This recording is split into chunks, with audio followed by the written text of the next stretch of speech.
अस्सलाम वालेकुम। आज मैं आपको अपनी बनाई हुई 2 गुड़ियाँ दिखाऊंगी। ये दरअसल 2 कैरेक्टर डॉल्स हैं और मैंने ये गुड़ियाँ इसलिए बनाई हैं कि मुझे इंग्लिश लिटरेचर के ये दोनों कैरेक्टर्स बहुत ज़्यादा पसंद हैं। ये गुड़िया जिसको आप देख रहे हैं ये एन ऑफ ग्रीन गेबल्स है और ये एल.एम. मॉन्टगोमरी के लिखे हुए क्लासिकी नावल का मरकज़ी किरदार है। ये एक बहुत ही मज़ेदार और पावरफुल किरदार है। एन एक यतीम बच्ची थी जिसको ग्रीन गेबल्स के रहने वालों ने अडॉप्ट कर लिया और उसकी तालीम वगैरह का बंदोबस्त किया। इस घर में आने के बाद एन के साथ जो वाक़यात पेश आए, उसकी बातें, शरारतें और जो भी उसकी शख्सियत थी वो बहुत ही मुनफरिद और दिलचस्प है और इस वजह से ये किताब और एन का कैरेक्टर पढ़ने वालों में बहुत ज़्यादा मकबूल हुआ।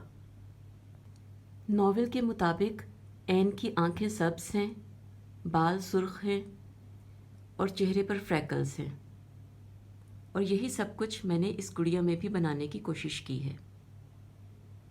एन को चूँकि पफ्ड स्लीव्स बहुत पसंद हैं इसलिए मैंने इसको पफ्ड स्लीव्स ही पहनाई हैं। इसके अलावा एन को किताबें और फूल बहुत पसंद हैं, इसलिए मैंने उसके एक हाथ में किताब और दूसरे हाथ में फूलों की टोकरी पकड़ाई है।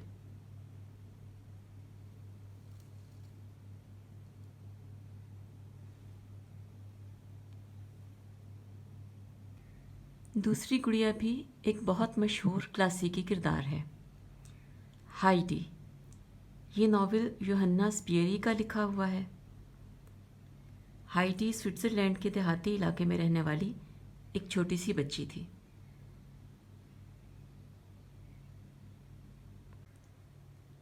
हाइडी बहुत प्यार करने वाली और दूसरों का बहुत ख्याल रखने वाली बच्ची थी और अगरचे वो एक छोटी सी बच्ची थी लेकिन उसमें ऐसी मासूमियत और खुलूस पाया जाता था कि उसके इर्द गिर्द के रहने वाले लोग उससे मुतासिर हुए बगैर नहीं रह सकते थे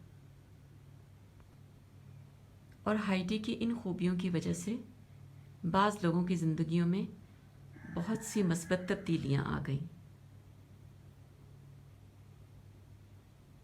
हाइडी भी मेरा पसंदीदा किरदार है।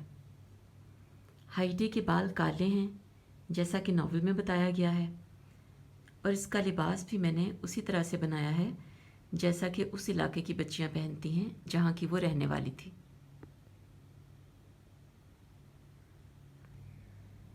हो सके तो आप ये ओरिजिनल नावल या उनके तर्जुमे पढ़िएगा और कमेंट में मुझे ये ज़रूर बताइएगा कि इन दोनों कैरेक्टर्स को गुड़ियों की शक्ल में पोर्ट्रे करने में मैं किस हद तक कामयाब हुई हूँ।